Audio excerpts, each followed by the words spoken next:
contarles que el programa tiene distintas actividades que se van, digamos, cuyo formato se repite todos los meses, pero van cambiando los docentes.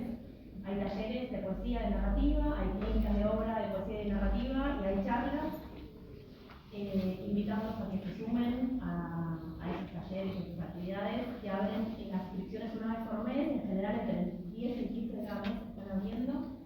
Acaba de terminar la rueda de inscripción del mes de octubre, y se va a abrir el mes que viene la próxima convocatoria, entonces a quienes les interesen, estén atentos para inscribirse. Todos los cursos, los talleres, los seminarios, bueno, yo soy Adriana Cogan, yo soy Maximiliano Tomás, soy parte del equipo de programación de Vos también decís Tomás. ¿Por qué? Tomás. Tomás, que es como yo te dije que Tomás me dice dos personas, vos o que la pronunciaba bien, que es catalán, que es Tomás. Me queda hacer el británico. No puedo hacer. Y bueno, los talleres, los seminarios, las clínicas de obras y las clases magistrales que va a dar Mariano ahora, son gratuitas, eso ya lo saben, todos los formatos son gratuitos. Mariano inaugura hoy esta línea de intervenciones que va a continuar con María Gainza, la escritora y crítica de arte, que va precisamente a dar una clase sobre excepciones y sobre arte. Y luego en noviembre va a ir Leila Guerriero para dar sus instrucciones para escribir no ficción. No sé si hace falta presentar mucho al invitado que viene acá a la derecha. Para mí, es una opinión personal, el cineasta argentino más ambicioso, más singular. No, por eso.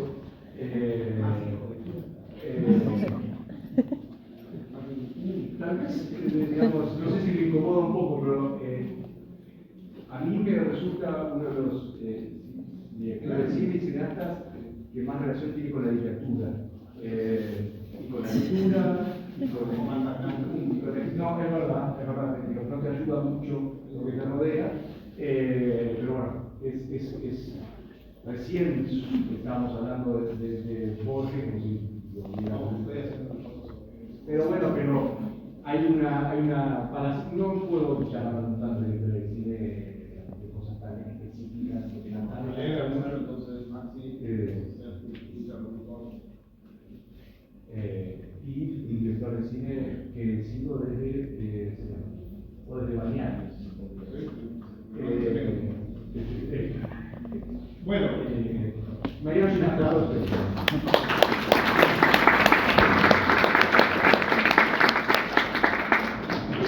bueno, a ver, sí, voy a tomar el agua. ¿Cómo va todo? Gracias por venir.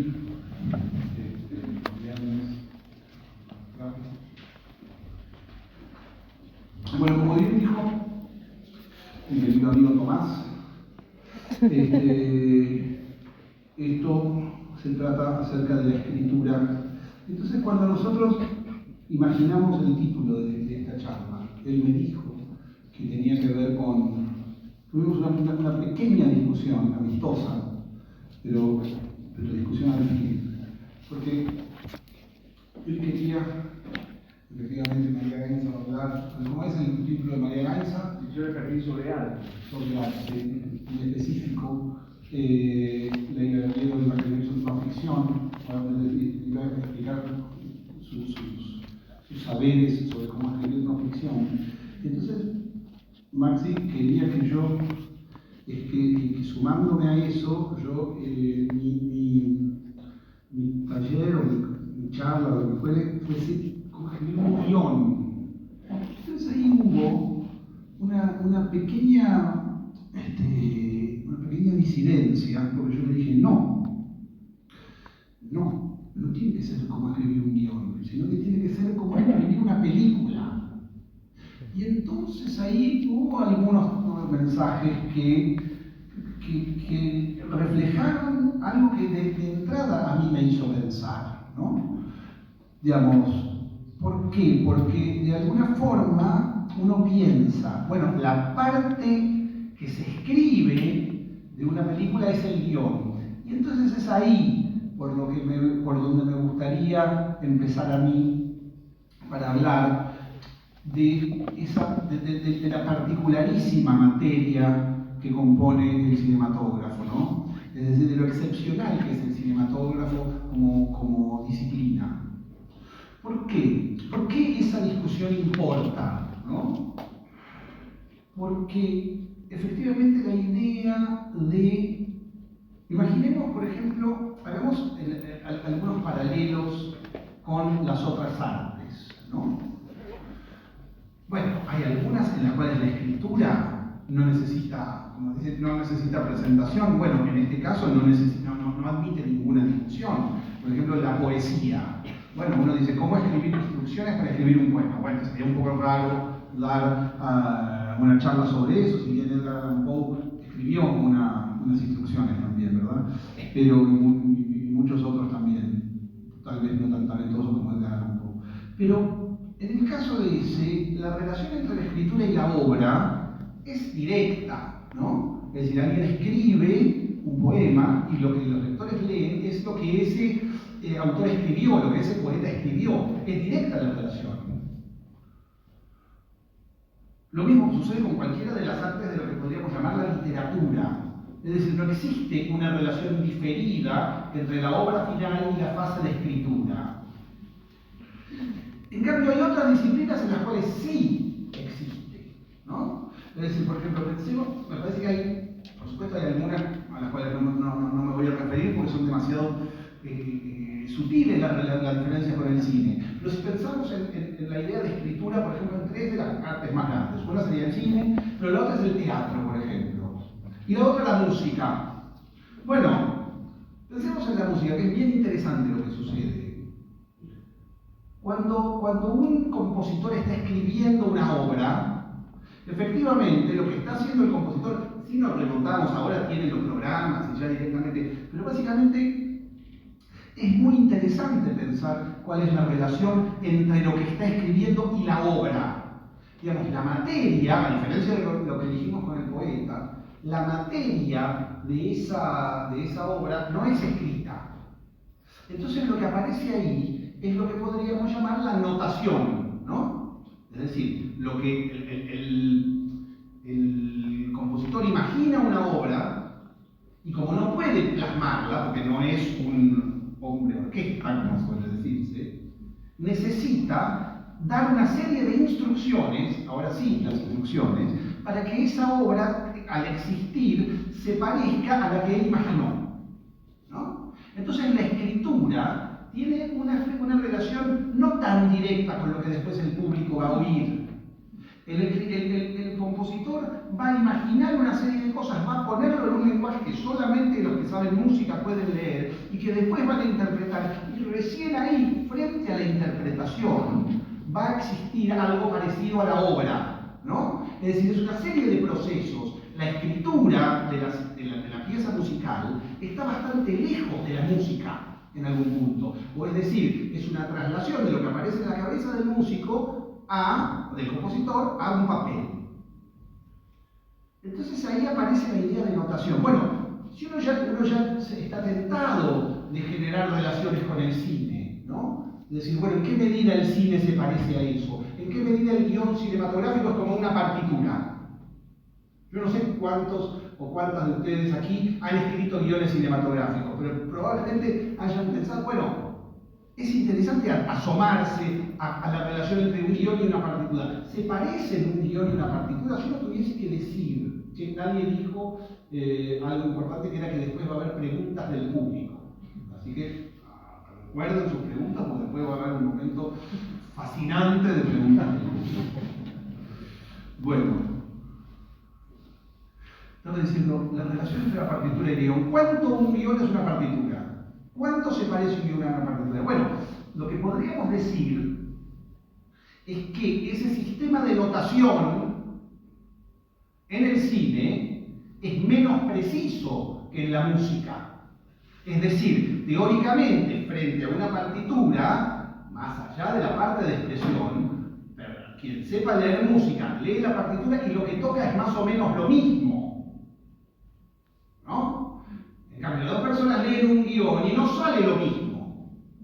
Bueno, ahí entra el territorio del teatro. Pensemos en el teatro, por ejemplo, que es más parecido a una partitura. ¿Por qué? Porque el teatro tiene, digamos, parecido a la música, la idea de que una cosa es escrita para ser interpretada. La idea de interpretación aparece numerosas veces en distintos momentos a lo largo de la historia, de acuerdo con diferentes personas, diferentes caracteres, diferentes lugares, diferentes contextos. ¿No?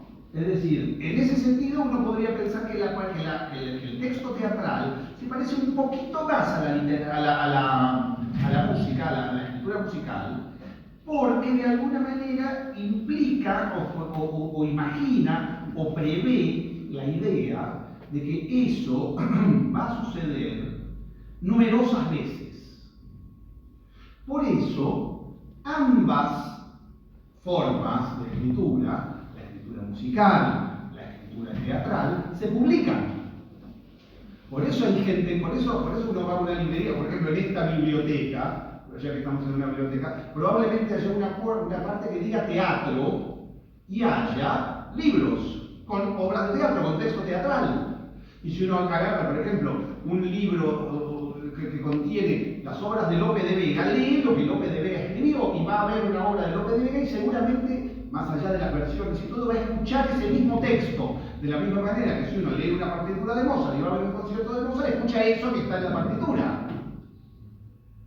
Mucho más hermoso que Lope de Vega, está claro.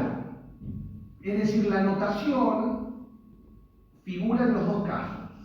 Ahora, es muy probable que si uno va a escuchar la partitura y oye la cosa, se parezcan más dos versiones de la misma obra musical, digamos, una de Martha Argerich y otra de Glenn Gould, se van a parecer, para hablar de dos intérpretes, son muy diferentes, que alguien que no sabe mucho de música, bueno, sabe que Glenn Gould hace una especie de cosa, una especie de el famoso rehusarse a hacer legato y Martha, bueno, se van, pero básicamente la obra es la misma.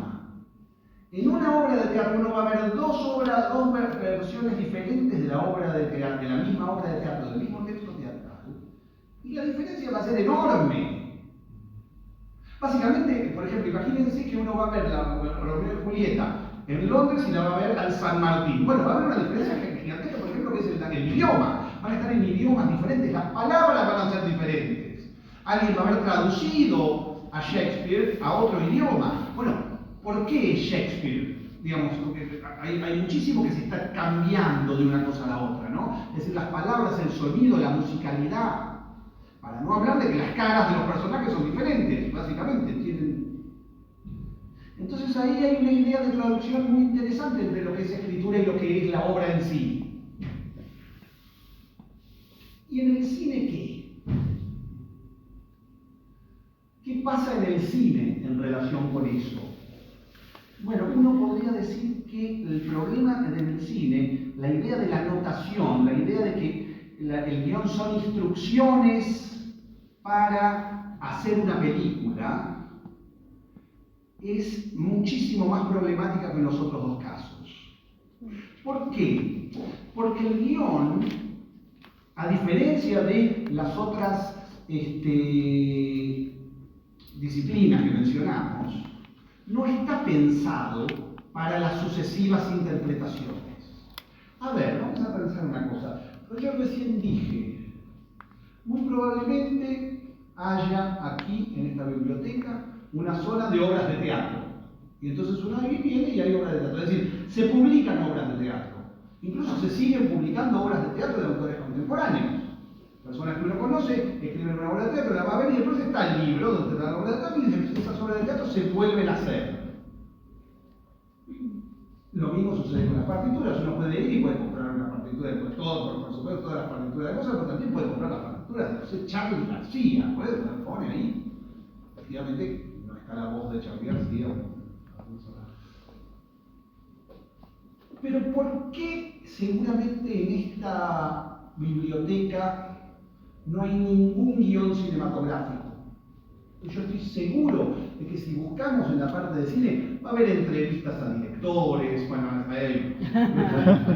Es un objeto interesante. Lo estuve mirando, Sí. perdón. Estaba ahí en la biblioteca. Acá, sí, y lo estuve mirando ahí, me senté Puedo acá. decir que me arruinan la diferencia. Un proceso de autodestrucción. Es que nunca en mi vida había visto un libro con un guión. Precisamente. Efecto, o Nunca sea, había visto un libro jamás. con un guión. Perdón. Mariano, Perdón, pero estamos haciendo tiempo.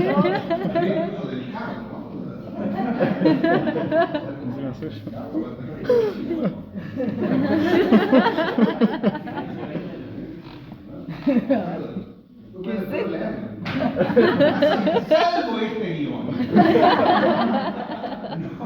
No hay guiones. Quiero decir, ¿quién leyó, por ejemplo, el guión de Star Wars? Bueno, alguien se lo habrá bajado, los tipos muy fanáticos se bajan guiones, hay una página, pero lo cierto es que no existe, así como existen industria editorial teatral, industria editorial poética, y muchísima industria editorial de partituras. Básicamente, los músicos en el siglo XVIII, el siglo XIX vivían de vender sus partituras editoriales, más que de los conciertos en algunos casos. ¿Y por qué? ¿Por qué no se editan guiones? Bueno, los motivos son muchos. Los motivos son muchos. Pero hay uno que es muy interesante.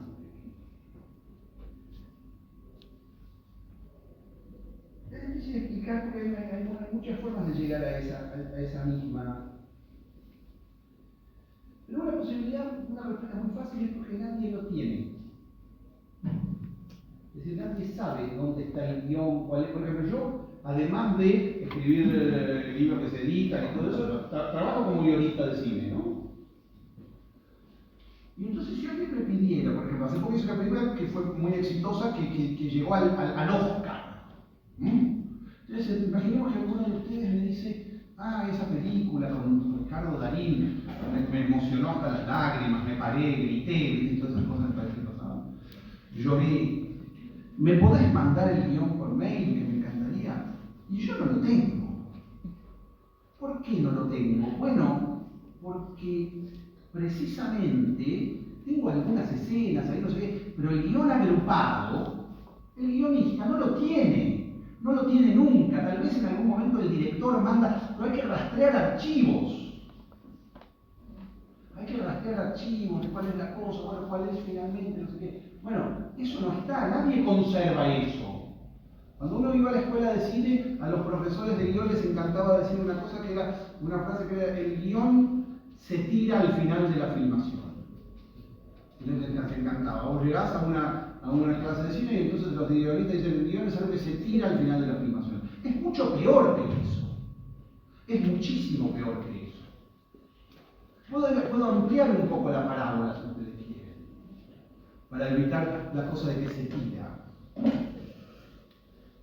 Básicamente, si quieren que les haga una especie de cuento, relato, uno podría pensar que durante mucho tiempo, imaginemos que ustedes están, que quieren ser cineastas, son aspirantes a cineastas. Y entonces, ¿qué empiezan a hacer? Empiezan a escribir un guión. Bueno, salen estos estudios, no sé qué, y escriben un guión en soledad, empiezan, no sé qué, o hacen unos talleres con alguien, van a una cosa, no sé qué, y en un momento se encierran y se pasan a escribir el guión así, no sé qué, y finalmente llegan a alguien de una cosa. El objeto final es un momento que se escribe ese momento siempre eléctrico, siempre abismal, en el que uno pone la palabra fin. Yo no sé si ustedes alguna vez pasaron por la cosa de terminar una obra cualquiera, pero cuando uno pone la palabra fin, yo no sé si en la literatura, yo no escribo literatura, pero nunca escribí un texto, pero en el guión se pone la palabra fin. Yo no sé si en un texto literario se pone la palabra fin. En el guión sí. Uno escribe fin. Como un niño, como si fuese fin. Y es un acto que tiene una potencia efímera. Y además uno dice, ¿fina qué? Bueno, fina algo. Entonces, seguramente con eso, no sé cuáles son esos procedimientos, tengo hace tiempo que no lo hago, pero imaginemos que uno entonces va e imprime el guión. ¿No? Por eso, a ver, vamos a hacer una cosa. Uno lo quiere mandar a un concurso. Quiere mandar el guión a un concurso que por ahí le dan una guita con la cual puede hacer la película. Entonces se apura para mandar al concurso. El concurso tiene que estar impreso. Entonces va, imprime. Y ya que está, imprime 3 copias. Una para uno, una para el concurso y otra para un amigo que uno respeta mucho, o una amiga. Bueno, va, busca el paquete, donde están las 3 guiones, entrega el concurso. Y puedo asegurar que en el momento en que entregase el guión al concurso, bueno, mirá, quiero entregar para el concurso. Ah, sí. ¿Cómo es tu nombre? No sé cuándo. ¿Cómo es el nombre del proyecto? Los dientes del dragón. Los dientes de... No sé, igual es como un título provisorio. ¿Entendés? Te quema cada información, es como cuando te preguntan cómo se llama, si estás saliendo con alguien, sí, ¿cómo se llama? No, decir el nombre. No, ni idea, no, por favor. ¿Cómo se llama? No sé, igual, bien, estamos como recién bien. Pero sí me cómo se llama. Bueno, hay algo de los nombres, ¿no? Bueno, desde ahí decís, bueno, entregás el guión. Pánico, terror. Entonces después vas ahí a encontrarte con alguien, con un amigo, al Varela Varelita, digamos, hagamos toda una especie de panorama muy de joven cineasta. Varela Varelita y con los guiones ahí, ya rompiste el paquete, están los guiones y el diente del dragón ahí. Entonces en Varela Varelita viene alguien le dice, ¿qué haces? No sé qué. Bien, acá, ese pedazo conmigo. ¿Qué onda? No. Y vos tenés miedo de que pregunte, está ahí ese objeto que te puede dar la vergüenza infinita o te puede catapultar a tu vida. Se juega tu ¿y eso qué es? No, nada. El diente del dragón. ¿Entendés? Es un objeto de infinito peligro para vos. Eso es lo que quiero decir. Es un objeto. ¿Por qué? Porque todo tu trabajo de los últimos meses, de los últimos años, tal vez de toda tu vida, podría decir uno. Maxi seguramente recuerda cuando le preguntaban a Whistler, bueno, no sé qué, toda tu vida está ahí. Y de pronto un boludo de Varela Varelita te dice, es un objeto donde está todo el peligro, se cifra toda el posible futuro. Entonces no es para que cualquiera diga esto, le tenés miedo a eso. Bueno, llega el amigo, te da el guión, vas a tu casa, es un viernes. A partir una vez pasadas 2 horas, las 2 horas que le pudo haber tomado a ese amigo de leer el guión, te pides un infierno. Ni hablar cuando llegaste al viernes, a la noche del viernes, y no hubo ningún llamado. Dice, bueno, por ahí no lo leyó, te dice la persona que vive con vos. Lo leyó, obvio que lo leyó. Es una mierda. No, pero por ahí tenía algo que hacer. No, si te dijo que no iba a hacer nada esta noche, dice, esta noche me quedo en casa y lo leo. No, bueno, pero por ahí justo lo está leyendo. El sábado tampoco. Ya está, si el sábado no, porque el domingo además tiene partido, no sé qué por Está perdido, no sabe cómo decirte que es todo un error, porque comprende Bueno, hasta que en un momento lo llamas. Bueno, llamalo. Che, ¿lo leíste? Sorry, me colgué, no, porque no sé qué. Toda esta historia para contar lo peligroso que puede ser el objeto. ¿Entendés? Está ahí. Hasta que finalmente el amigo lo lee, te juntás, estás lívido, pálido, con un temblor pánico, temblando de miedo. Dices, ¿qué te pareció? Me gustó, está muy bueno. ¿Sí? No dijo mucho, no dice esa cara. está diciendo, pero no, me gustó mucho. Ahora, toda la parte de los enanos, me da la mierda. No, yo lo pensé porque no sé qué. No, fuera los enanos. Olvídate. Bueno, igual que se mandé con los enanos. Bueno, entonces decís, sí, no, se vuelve redundante, medio alegórico, además como que los enanos, no sé qué, no, vuelan los enanos. Y ¿sabes que yo lo pensé también? Llegás a tu casa, agarrás el guión y tachás los enanos. Bueno, hay algo muy interesante ahí. En el momento que vos llegás y tachás los enanos del guión, que tu amigo te dijo que no, y vos en el fondo sabías que por ahí es así, no es que sos uno que obedece cualquier cosa, sino que dijiste, bueno, esto lo dejo, pero en el momento en que vos le haces el caso de manera fugaz a tu amigo o amiga, se inicia un proceso extraordinario de mutación en el objeto cinematográfico, que es que el guión se va emancipando de tu cabeza, se va yendo cada vez más, y se va convirtiendo en otra cosa que lo que vos imaginaste. Bueno, es decir, los enanos que imaginaste en su momento no van a existir, no van a existir nunca, no son nada, no forman parte de nada, no existen. Parece medio Videla, no desaparecido, mi cosa. Pero es así, es algo que se esfuma, es algo que vuela, no tiene materia. Ese momento de esa imaginación que no se produjo. En cambio, todo el resto empieza una especie de progresiva transformación en la cual las cosas van cambiando hasta tomar contacto con la materia real. Y esa materia real naturalmente va traicionando lo que está escrito, se va convirtiendo en otra cosa que lo que está escrito. Por ejemplo, dice, llueve torrencialmente, y entonces llegás y no llueve torrencialmente. Bueno, el momento donde eso se produce con mayor fiereza es en el rodaje. El guión dice, están sentados Johnny, el pelado y Catacumba. Che, Catacumba se tuvo un problema, le agarró apendicitis al actor que hace de Catacumba. Bueno, listo, no está Catacumba, es imprescindible que esté, no, bueno, listo. Hagamos la escena con que están Johnny, el pelado y Catacumba se van. Bueno, ¿hace falta que yo les diga que nadie va a ir al guión original a tachar Catacumba?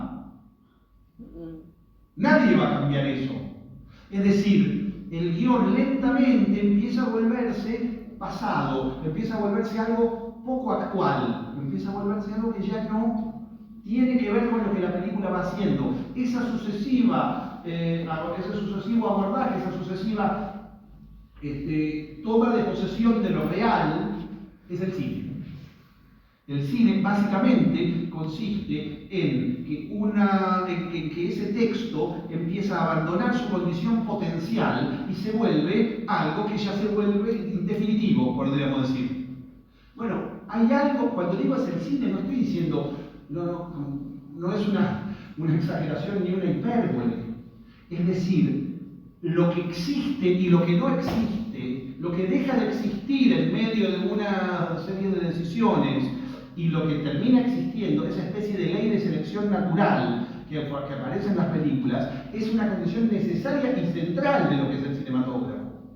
Para que ustedes entiendan algo, en una época, ahora, por ejemplo, uno filma en digital y las cosas se imprimen, y uno tiene las distintas tomas y todo eso. Cuando las películas se filmaban en fílmico, en material cinematográfico, seguramente han visto en alguna película donde se hablaba de cine y todo eso, que el director decía corte y cuando llegaba finalmente a la toma definitiva decía se imprime. ¿Vieron eso? Bueno, ¿qué quiere decir eso?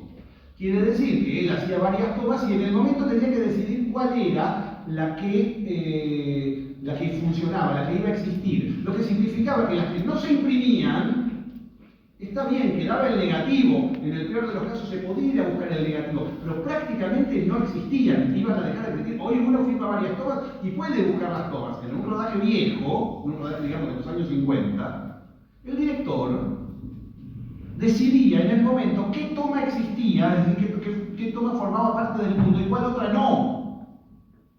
Y cuáles 5 no. Y esas 5 tomas tenían seguramente sus particularidades. Entonces hay algo de esa sensación de que esto sí y esto no, esa especie de horrenda selección, que es una parte esencial del cinematógrafo. ¿Qué quiero decir con esto? Que no es solamente el guión lo que se tira cuando se termina el rodaje. Es un montón de cosas que no quedaron finalmente en la película, los momentos anteriores de la toma y de la otra toma, los planos que no fueron, todo eso va a parar a un territorio de las cosas que no existen ni existirán nunca. La diferencia con otro montón de cosas, porque uno puede decir, bueno, yo cuando escribo un cuento tengo un montón de ideas que quedan afuera. Bueno, la diferencia es que esas cosas tienen en algún momento esa materialidad. Es decir, hay actores que las representan, hay momentos en que están en pie de igualdad con las que sí quedan. Entonces, el proceso de filmar una película es sistemáticamente continuar con esa escritura que se inicia en el guión. Para decirlo de otra manera y para volver al tema de por qué tuvimos la discusión con Maxi. Filmar una película no es menos escribir que escribir en el papel. Es parte del proceso de escritura. Es decir, la creación con respecto a lo que sucede, con respecto al texto literario, podríamos decir, al guión, sigue. Es decir, el guión continúa, el guión está siempre. Y al mismo tiempo, la película ya está en el guión. La idea de decir, bueno, hay un guión y después hay una película, no, es un continuo, es un proceso continuo de lo mismo. Y entonces, al final, cuando la película se termina, cuando ya cambiaron un montón de cosas, ese objeto ajado que está lleno de cosas, de indicaciones, de tachaduras, que básicamente solamente tienen a veces los actores con una cosa y que al final nadie lee, efectivamente se tira. Y nadie sabe para qué sirve. Y entonces uno ahí se acuerda. El guión podría decir, acordate del peligro que tenía yo, acordate de mí en Varela Valentina. El miedo que te daba. Y ahora, medio un tango, ¿no? Como esas viejas del tango que aparecen desdentadas después de haber roto corazones. Bueno, es un guión cinematográfico. Es un tango. Imaginemos, vamos a poner otra parábola. Imaginemos que, ¿cómo decir esto? William Shakespeare, para decir algo que ya mencionamos,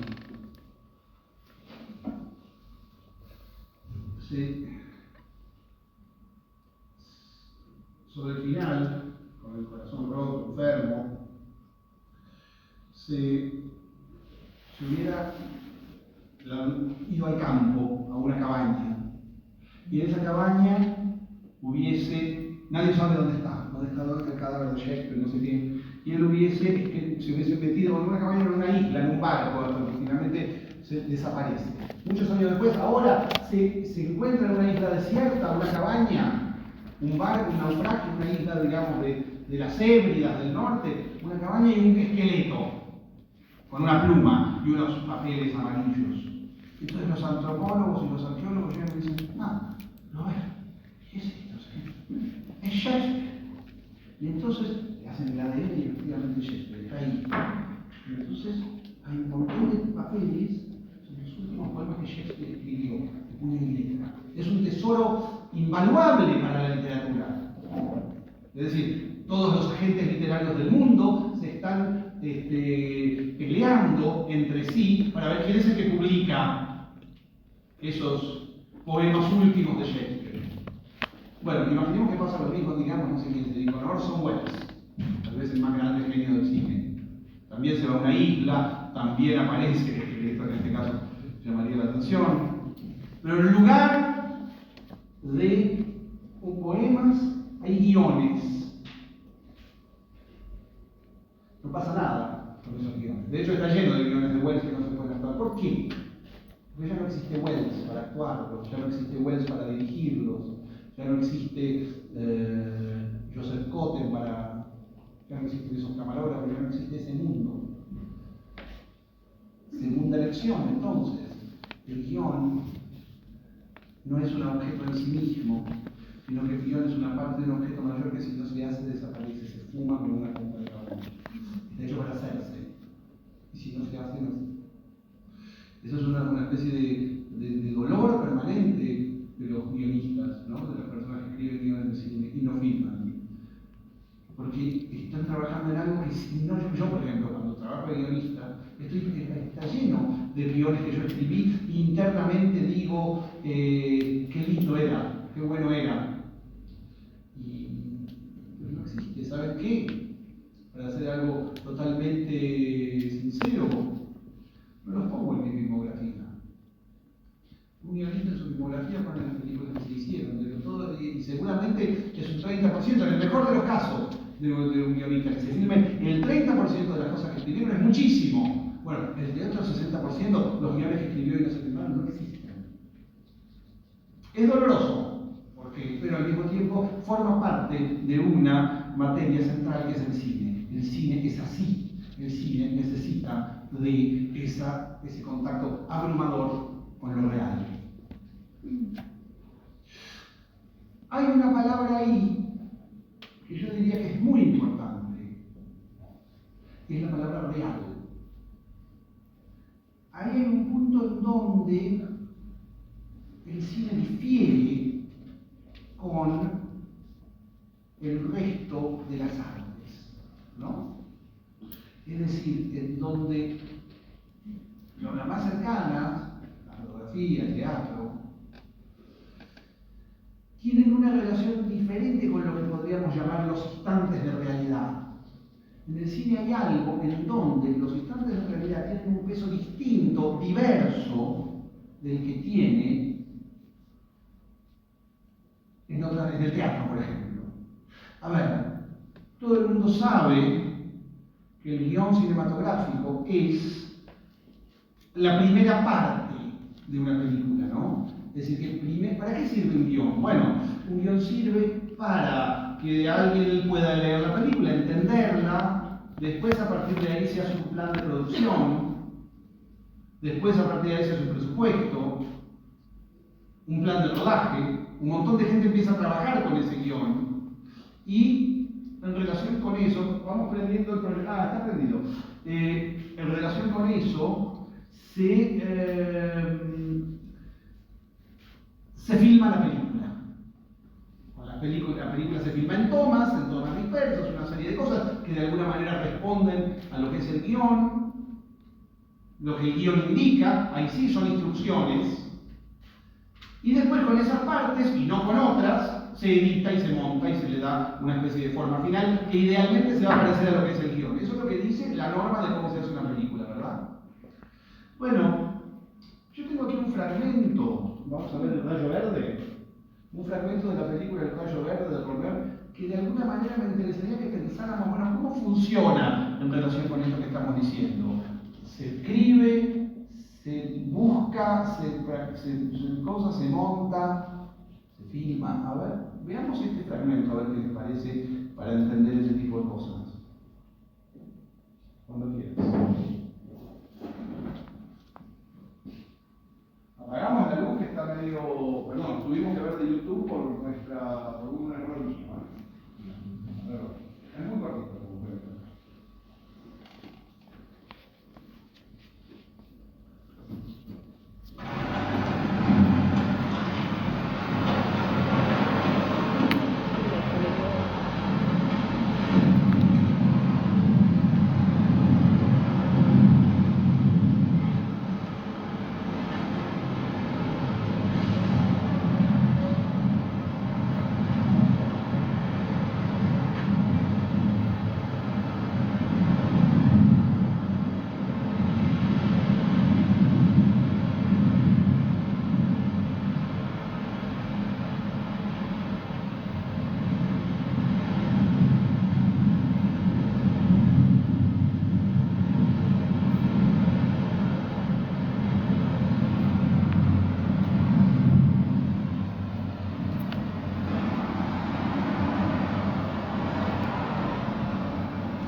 vimos la manera en que el guión se relaciona con la edición, con el rodaje.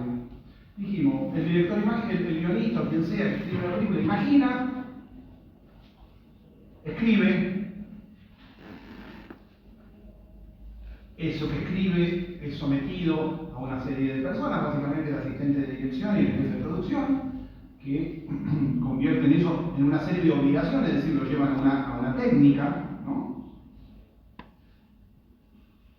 Por eso el guión es tan difícil de leer también, ¿no? Por eso el guión tiene ese escrito, por eso uno lee un guión y dice interior, esto sería, por ejemplo, exterior, campo de hojas, día, ¿no? ¿Por qué se dice eso? ¿Por qué se pone interior, exterior? Bueno, básicamente porque el guión es algo que sirve para ser filmado. Fíjense, yo empiezo a leer el libro el guión de María Elena. Escena 87, interior, cuarto de hotel, día. ¿Por qué hay que leer esto? Interior, cuarto de hotel, día. ¿Por qué quien quiera leer esto? Bueno, porque básicamente no está hecho para ustedes, para que lo lean, sino para los eventuales jefes de producción y asistentes de dirección que tienen que poner, por ejemplo, todas las noches juntas. Entonces tienen que mirar en la escena y decir, bueno, a ver, este día o noche, no sé qué, bueno.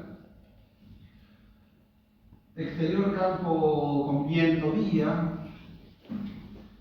Y entonces de ahí, una vez que están todas esas cosas, se pone dentro de un plan de producción y después van y se mete dentro de un plan de rodaje. Es decir, el día tal tenemos que filmar esta escena.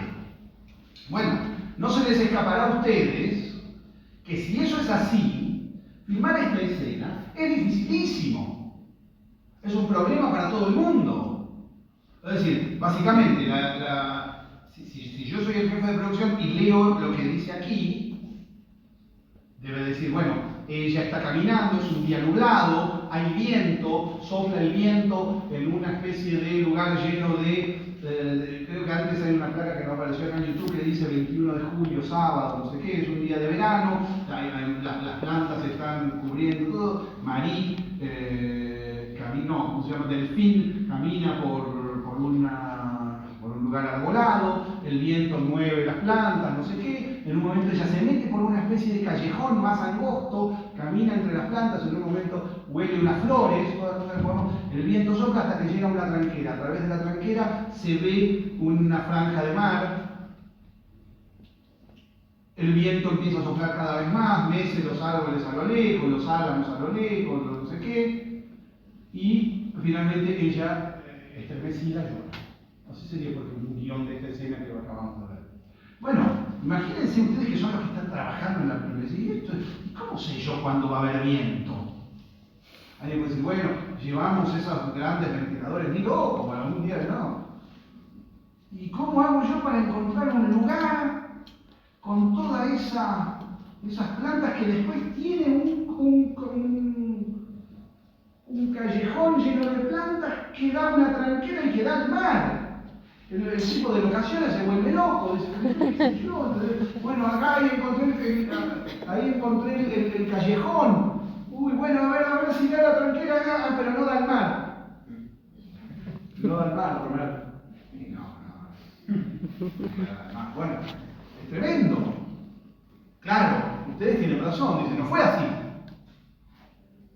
No fue así. Seguramente estaban filmando otra cosa. Empezó a soplar el viento, estaban en ese lugar, vieron ese lugar, y en un momento Romero, que estaba filmando otra cosa, dijo, no, vaya, traigan la cámara, vamos a filmar esto, porque esto es irreproducible, porque esto no se... A ver, ¿qué ropa tiene? No sé qué, venga, no sé qué, camine por allá, a ver, dale, que sopla más el viento, ¿te parece que se va a nublar, Romero? Bueno, no, apúrese, a ver, métase por ese callejón, Marí. Bien, ya está, corte, apúrense. ¿Por qué apúrense? Porque el viento puede dejar de soplar. El viento puede dejar de soplar. Puede pasar cualquier cosa, puede descubrirse, puede ese día lindísimo, esa luz lindísima que ahí se va, no hay nada más fugaz. Entonces dice, bueno, rápidamente, vamos con el trípode, agarrémosla del otro lado, ella llega. Bueno, haga de nuevo, viene el asistente y dice, haga de nuevo lo de las flores, porque no sé qué. Bueno, haga de nuevo lo de las flores, rápido, llegan a la tranquera, bueno, está ahí la tranquera. O primero se aseguran, la tranquera sopla, bueno, mire, filme ahí, no sé qué. Bueno, y está ahí, dice, bueno, Marí, a ver, llore. ¿Por qué llore? Llore. Fue así, seguramente. Es decir, y si es así, es fácil. ¿Qué quiero decir con esta parábola? Bueno, que no siempre la idea de que se piensa, se escribe, se preproduce y se filma es en ese orden, ¿verdad? Hay una frase de Godard muy famosa que dice: todas las películas tienen principio, desarrollo y fin, pero no necesariamente en ese orden. Bueno, parafraseando a Godard podríamos decir: las películas se filman, se escriben y se editan, pero no necesariamente en ese orden. En este caso, claramente, la filmación fue anterior a saber hacia dónde iba a ir, ¿no? Porque si esto, efectivamente, si uno lo tiene que planear, si uno dice, bueno, me gustaría esto, se puede pasar toda la vida. Por ejemplo, hacia el final de la película, que lo vamos a mostrar, hay un momento en donde sucede un acontecimiento único, el famoso rayo verde. Bueno, para lograr eso, Romer tuvo que mandar camarógrafos a distintas partes del mundo hasta que uno, bueno, es muy difícil trabajar con lo imponderable, con lo imprevisto, con lo inacible. Efectivamente, entonces, lo que sucede es que la escritura a menudo funciona de una manera diferente, porque claramente esta escena forma parte, al formar parte de la película, forma parte de su guión. Es decir, imagínense, quiero decir, es una escena importante de la película, una escena memorable, y cuando uno en el guión, esta escena no está. Entonces, cuando yo discuto con Maxi y me dice cómo escribir un guión, bueno, es que escribir un guión no es escribir una película, no es escribir una película. Porque la película se sigue escribiendo siempre hasta el momento en que uno la termina. Es decir, el rodaje es una fase de escritura no menor que el guión. Y es diferente con el teatro, que uno puede decir, bueno, puedo improvisar. Porque eso que uno hace es lo que finalmente queda, es lo que queda para siempre. ¿Se entiende en qué medida la relación entre la idea de escribir y la idea y el contacto con lo real es indiscernible? Es decir, no se puede hablar de que una película ha terminado de ser escrita, salvo cuando ha encontrado en forma definitiva su relación con lo material, es decir, con lo real. Entonces, ¿qué significa? ¿Cuál es la primera lección, si tuviéramos que dar alguna lección, a la hora de pensar, bueno, en qué consiste la escritura cinematográfica? En entender que el cine está compuesto de cosas como esta, y no de cosas como las que hemos estado acostumbrados a narrar, a pensar y a escribir incluso a lo largo de toda nuestra vida. Toda nuestra vida nos ha enseñado un tipo de narración. Toda nuestra vida nos ha enseñado un tipo de, digamos, una función de la narración, una forma de la narración, que el cine, de alguna manera, contradice.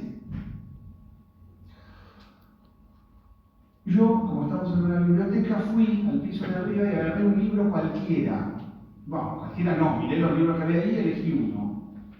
La isla del tesoro, de Stevenson, ¿no? Un libro muy conocido, alguien que nadie vacilaría en calificar de un clásico, un libro que incluso se han hecho muchas adaptaciones cinematográficas. Voy a empezar a leerlo, no importa si la traducción es buena, si está bien, no sé qué, pero voy a leer si es la mejor traducción, si está, pero voy a empezar a leerlo para discutir algunas cosas. Bueno, está el famoso poema Al comprador indeciso, que no voy a leer. Primera parte, el viejo pirata. 1, el viejo lobo de mar en la posada del almirante Benbow. Está más la traducción, pero no he podido negarme a la petición del caballero Trelawney, del doctor Livesey y de muchos otros señores para que pusiese por escrito y sin omitir detalle la historia completa de la isla del tesoro. Así pues, me pongo manos a la obra para narrarlo todo de principio a fin, sin dejarme nada en el tintero, salvo la localización geográfica de la isla. Y ello solo porque estoy convencido de que hay aún hay allí un tesoro escondido. Tomo la pluma en el año de gracia del 1007, y mi memoria se remonta hasta la época en que mi padre era el propietario de la posada del almirante Benbow, y hasta el día en que apareció allí un viejo marino curtido por los elementos y una gran cicatriz en el rostro producida por una cuchillada. Bueno, uno diría bastante cinematográfico. Y sin embargo, nada de lo que dice acá se puede filmar. Nada. Uno a lo sumo puede filmar a alguien tomando una pluma y empezando, a un hombre grande tomando una pluma y empezando a escribir. Fluye,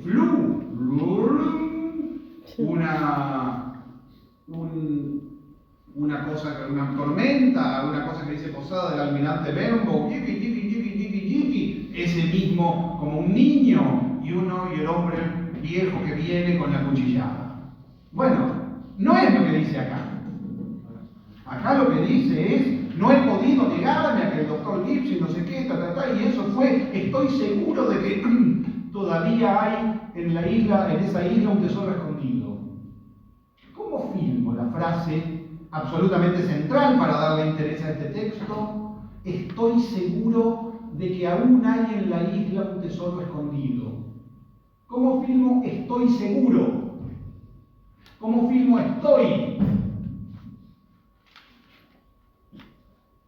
No se puede. Filmo, una persona está sentada escribiendo. Es decir, filmo el presente. No puedo decir, aquel día en que llegó el marinero después de... No. Solo puedo filmar el presente. Esta llega, este viene, este hace, esto sucede, esto se produce, esto está pasando. Otra novela famosa, En busca del tiempo perdido. Empieza algo así como, largamente he estado acostándome temprano. ¿Cómo filmo eso? Uno podría decir, bueno, filmo un tipo acostado, mirando la hora y diciendo,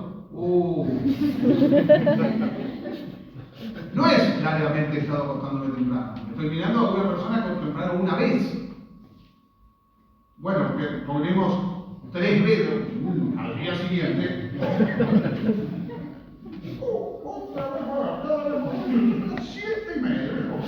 No es lo mismo, no es largamente he estado acostándome temprano. Es decir, la palabra tiene una capacidad de síntesis, una capacidad de interpelación, una capacidad de señalamiento que el cine no tiene. La palabra, que está hecha para narrar de cierta forma, aventaja enormemente al cine. Quiero decir, yo puedo decir, en aquella época yo era muy feliz. ¿No? Yo digo eso. En aquella época yo era muy feliz. En el cine no se puede hacer eso. De hecho, en las malas películas son las que tratan de hacer eso. Las que tratan de reproducir determinada forma de la prosa. En aquella época éramos tan felices. Y entonces, ¿qué hacen? Ponen unos violines y gente corriendo por prados.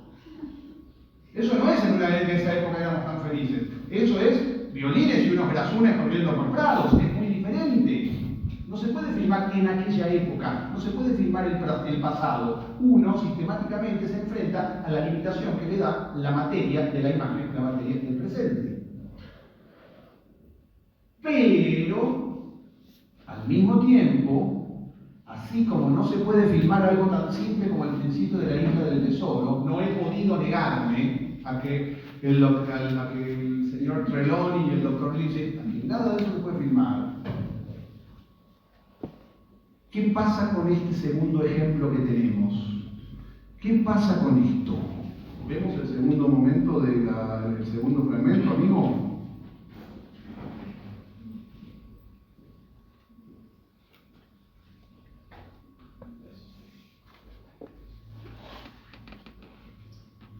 No, pero no está. No está la misma. Muy bien. Winchester 73.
siente? ¿Ah? Bueno, hemos humillado un poco al cine recién con la Isla del Tesoro, diciendo, bueno, el cine esto no lo puede hacer, no lo sabe hacer, no sirve para hacer esto. Bueno, ahora, ¿cómo se escribe esto? ¿Cómo se escribe esto en prosa con los mecanismos de la literatura? No se puede. ¿Qué hace? Él viene a caballo, se pone, ¡pum! El otro tira también, ¡pum! El otro vuelve a tirar, ¡pum! Cada vez más casi le da. Es una estupidez. La prosa, la palabra, es incapaz de lidiar con esta materia porque lo que importa no es aquello de lo cual la palabra puede dar, salvo que uno metaforice y diga, estupideces como en ese momento Johnson sintió que la sangre se le agolpaba, cosas que no son lo que se ve acá. Uno no ve que nadie dice que la sangre se agolpa, uno ve otra cosa, uno ve la materia del cine, uno ve un caballo a lo lejos levantando polvareda, uno ve un caballo que aparece entre un montón de cardones dispersos por ahí, uno ve el paisaje del calor, uno ve ese peñasco, uno llega antes al peñasco, ve lo lejos que está el que llega antes del que llega después, ve la relación, el espacio entre los dos, como decía Pablo Milanés,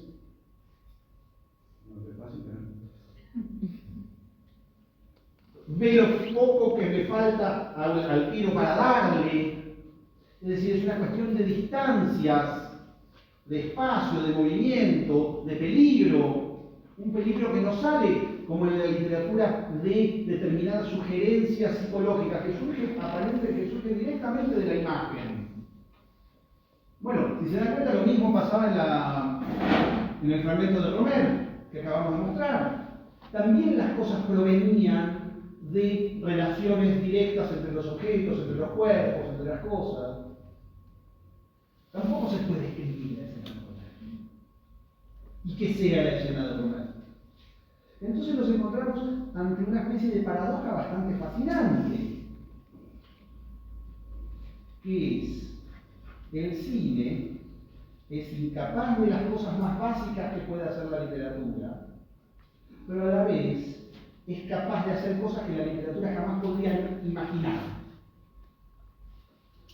que es capaz de convertir en relato, en materia narrativa, elementos como el tiempo, como el espacio, es decir, narrar el tiempo a partir de la materialidad temporal, que si alguien dice hay un silencio de 1 minuto, el silencio sea de 1 minuto, que si uno dice están a poca distancia el uno del otro, efectivamente, que si hay una persona en una jaula con un león, como dice Bazin, esa persona y ese león están ahí realmente. Bueno, entonces, si yo tuviese que decir,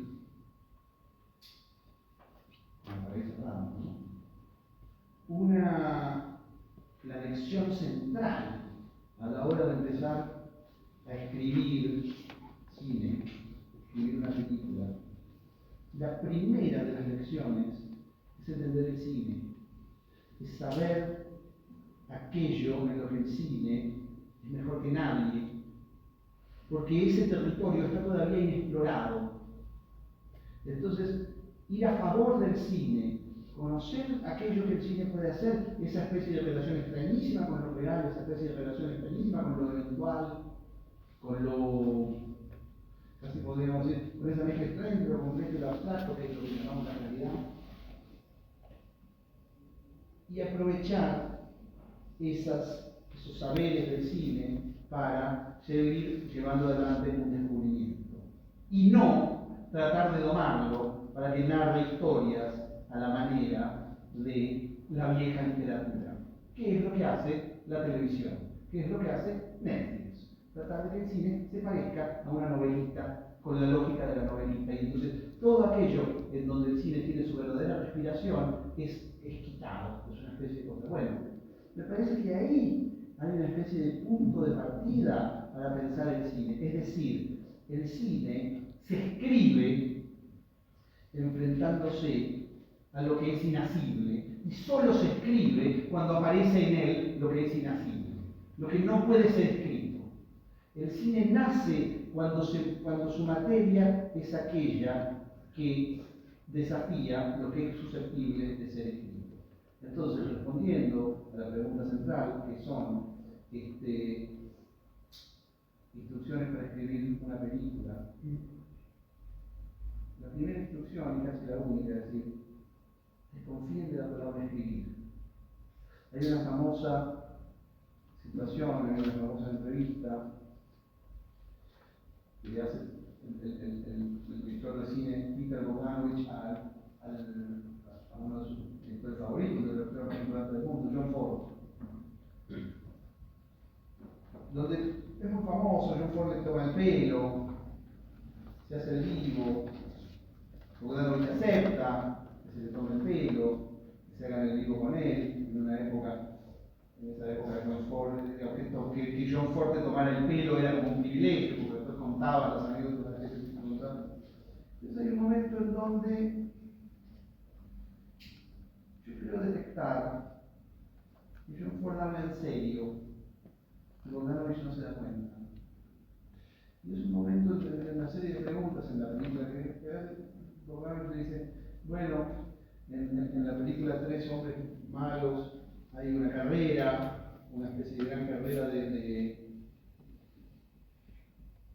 carretas, la famosa carrera de Oklahoma, donde los colonos toman los territorios. Es verdaderamente una escena extraordinaria, una escena que dura como, una secuencia que dura como media hora. Y entonces Bogdanovich le dice, ¿cómo hizo eso? Y entonces Ford, que está de mal humor, le dice, con una cámara. Y Bogdanovich se ríe como el señor. No era un chiste, me parece a mí. Para mí John Ford ahí habló en serio. ¿Qué quiere decir con una cámara? Parecería que le estuviera diciendo a Bogdanovich, probá con una cámara. Y parecería que le estuviese diciendo también, tu pregunta solo se responde con una cámara. O básicamente, tu pregunta sin una cámara no se responde. Y sobre todo, cuando hay una cámara de por medio, esa pregunta no existe. Si quieren, pueden hacer preguntas.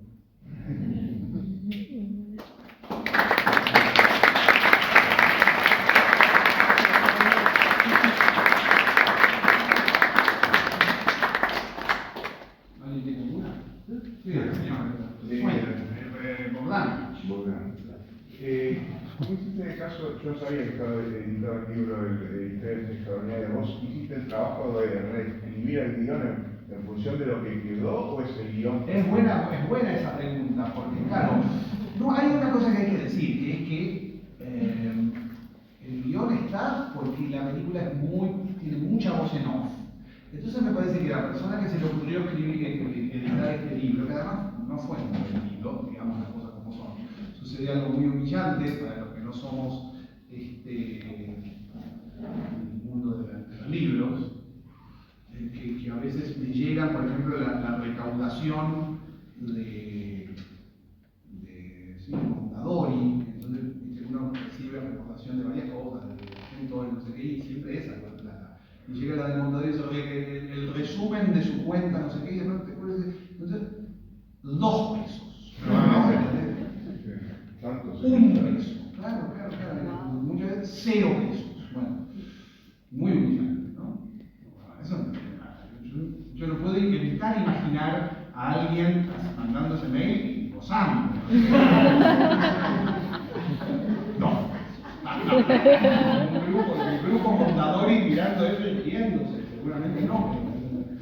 Bueno, a la persona que se le ocurrió, me parece que se le ocurrió precisamente porque tenía mucho texto, entonces se podía hacer un libro. Entonces yo, que pienso esto que dije aquí, me ocupé de que el libro fuese un objeto que de alguna manera no generase esta decepción que genera cualquier guión. Entonces el libro en sí es divertido porque fíjense lo que pasa, ¿viste? Es un libro con notas al pie, y entonces muchas de esas notas al pie cuentan otras historias, es decir, es un libro que toma, la impresión que yo tengo y lo que yo quería que pasara, era que nadie leyera el guión, sino que leyeran las notas al pie de las diferentes cosas que pasan. Porque el guión efectivamente se parece bastante a la película, hay momentos que no, cuando no, yo pongo por qué no, es casi como una especie de diario de la película tomando el guión como resultado. Pero sí, yo tuve que utilizar bastante de algunos archivos y relocalizarlos y todo eso, y sobre todo puse, para que fuera más atractivo, un montón de escenas que venían, que habían quedado por ahí, para que hubiera escenas, es decir, lo tuve que convertir en un objeto literario, que no era. Si yo hubiera escrito el guión, si yo hubiera puesto el guión que estaba para el rodaje, no era divertido. Lo divertido son las notas de pie, son las escenas que tuve que agregar, algunas escenas las volví a escribir, hice algo, tuve que hacer algo divertido, tuve que hacer un libro. Evidentemente los magros resultados de... Sí, adelante. Perdón, buenas noches. Yo compré el guión del Rey del Once, porque lo encontré en una librería y lo compré. Y haciendo referencia a lo que usted El Rey del Once de Daniel Burman. Sí, bueno. Haciendo referencia a lo que usted nombra, me resultó tan árida la lectura, los términos, los tecnicismos, que no me dejó nada. Pero es que además hay que ver, digamos, yo desconfío, seguramente Burman es muy hábil para todo tipo de formas de comercialización, lo digo con mucha admiración, y en serio, y seguramente inventó, pero hay que ver si se parecía ese guión lo que hay, pues es una desgrabada, por ejemplo, los que nos criamos en los 90, que estudiábamos cine en los 90, todos compramos masivamente la edición también de Mondadori o de Anagrama, uno de los dos de Pulp Fiction, ¿no? Es muy bueno. Es muy buena, pero es igual a la película, uno llega a desconfiar. Es decir, nada cambió, no hubo ninguna alteración de lo que es. Hay una escenita que está ahí medio suelta, entonces exactamente lo mismo dicen los personajes. Es un guión de la pantalla. Parecería de ser una escritura, digamos, una desgrabación, un decoupage de la película hecha. Parecería eso. Entonces, como la película era muy canchera, uno lo compró, bueno, nuevamente, los diálogos graciosos para leerlo, pero no lo mismo cuando salió el guión de Los Bastardos sin Gloria, bueno, porque Tarantino bueno, se parece demasiado a la película. En ese caso no, en el caso de Los Bastardos sin Gloria hay un montón de escenas que son diferentes. Bueno, y ahí uno hace, si a uno le interesa el ejercicio de comparar, pero en general no. En general los guiones son... es un estudio, como dice usted, para personas muy interesadas en algunas cosas, lo cual no sucede con el teatro, pero con las obras de teatro no. Todo el mundo lee las obras de teatro, no sé, de Tennessee Williams. Uno las lee las cosas y las... Bueno, con el cine no, y eso me parece que por eso dice, es un objeto técnico, es parte de una cosa que se está haciendo. Entonces nadie quiere leer, es como si se dieran a la venta tomas que no fueron del Rey del Once. Bueno, pueden tener algún interés, yo no les gustó mucho el Rey del Once, pero la experiencia, por ejemplo, vamos a decir otro ejemplo muy concreto. Tengo dos ejemplos para dar. En principio, cuando en algún momento fui jurado del Premio Nacional de Guión, junto con otros directoras, estaba Lucrecia Martel, me acuerdo. Entonces estaban los guiones, unas cosas gigantescas, que tenía, y después la película tenía que estar pegando, entonces tenía que venir el DVD. Bueno, uno veía el DVD, no porque no quisiera leer, sino porque la película era eso, lo que había que jugar era eso. Nadie leía el guión. Bueno, está bien eso que funcione así. Es difícil poner el guión cuando la película está. ¿Por qué? Porque el guión de la película sucede cuando la película está terminada y no antes. Y entonces en el guión hay un montón inexorablemente hay un montón de cosas que no van a estar.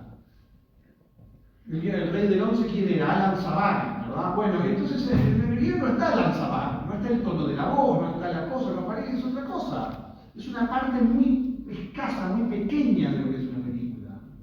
Aunque uno pueda imaginar, puede escribir para un actor, puede estudiar, no es para leer. Las películas se leen. ¿Qué más? Además, suficiente que haya un caballero que alza Yo tenía la duda de, bueno, recién hablabas de transformar el guión en una obra literaria. ¿Cómo sería el proceso a través de adaptar algo que escribí a un guión que sea utilitario para una película? Y uno, bueno, No sé si lo habías hecho vos y con alguien que lo todo el tiempo lo hago, sí, todo el tiempo. Y uno se siente un canalla. Uno es un canalla. Es decir, uno es, viste, y si uno no es un canalla, está trabajando mal. Pero básicamente uno, la manera de hacer, ahí sí puedo dar instrucciones porque es una cosa que yo hago casi por oficio, digamos, no. Pero uno es como esos productores de los hermanos Cohen, que dicen, no, acá no, esto no sirve, esto es una porquería, no sé qué, acá hay que meterle más acción, esto no tiene. Uno se vuelve ese tipo de productor, siendo guionista. Es decir, uno tiene que naturalmente pervertir la materia literaria, no hay otra forma de hacerlo.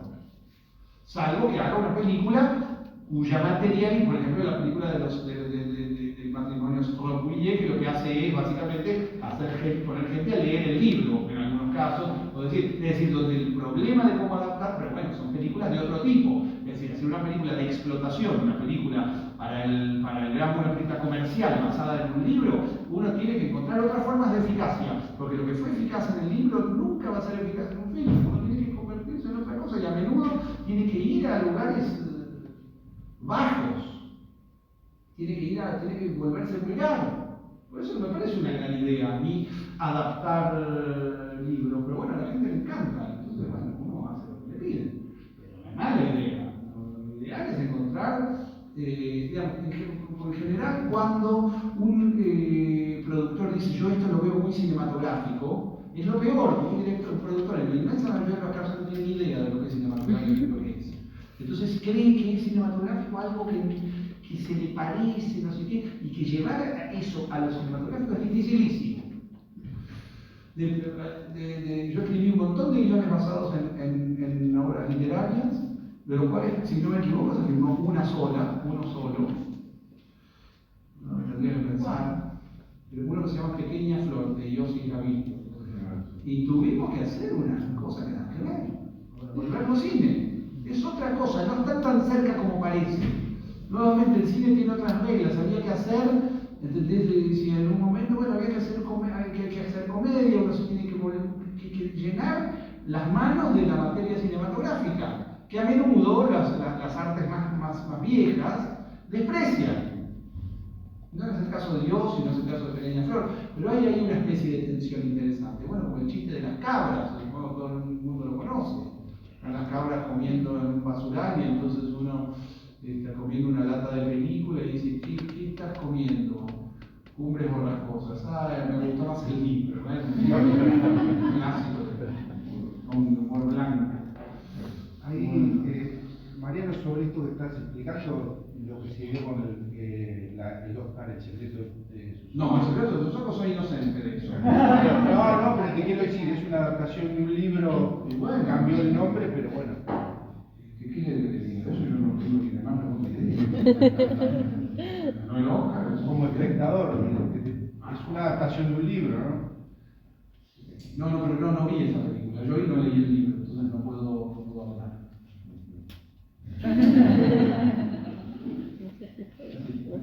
No, pero de verdad no tengo idea y no puedo hablar de películas hechas por otro. El libro realmente no lo leí, la película la vi hace mucho tiempo, pero era muy joven. No, era prohibida para menores y yo. Dime. Sí, perdón, te quería preguntar por las diferencias más notorias, me imagino, entre escribir un guión para algo que sabes que vas a elegir vos y algo que estás haciendo como encargo, o que sabes que ya va a dirigir algo. No, ahí hay una diferencia muy grande en la segunda. En la segunda. En el lado B de la pregunta ya hay dos bandos. Es decir, no es lo mismo escribir, si uno es solo guionista, no es lo mismo escribir para un director que uno conoce que escribir sin director. Ahí ya hay una diferencia enorme. De la misma manera que no es lo mismo escribir para un actor con un actor en la cabeza que sin. Pero en ambos casos supongamos la idea de que las películas que yo por ejemplo, te voy a contar algo. No me quería volver muy autobiográfico, pero por ahí. Yo en las películas que elijo, muy consecuente con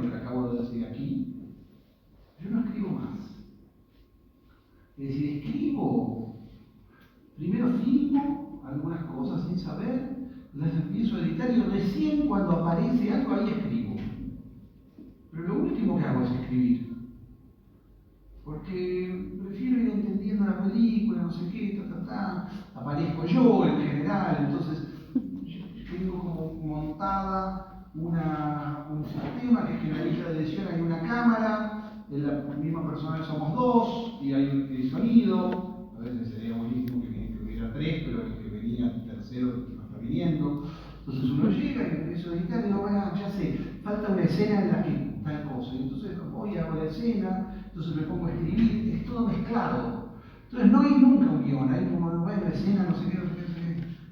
¿Por qué? Porque yo sé que en definitiva, en una película que voy a hacer yo, tomo todas las decisiones. ¿Entendés? Es decir, por supuesto que los otros colaboran, participan, pero yo tomo todas las decisiones. Así de simple. Y en una película que yo solamente escribo, como por ejemplo 1985, yo tomo el 5% de las decisiones. Bueno, entonces, algunas pequeñas flores por ahí un poquito más, el 10%, pero es un porcentaje así. Bueno, la relación entre una cosa y la otra es abrumadora, ¿entendés?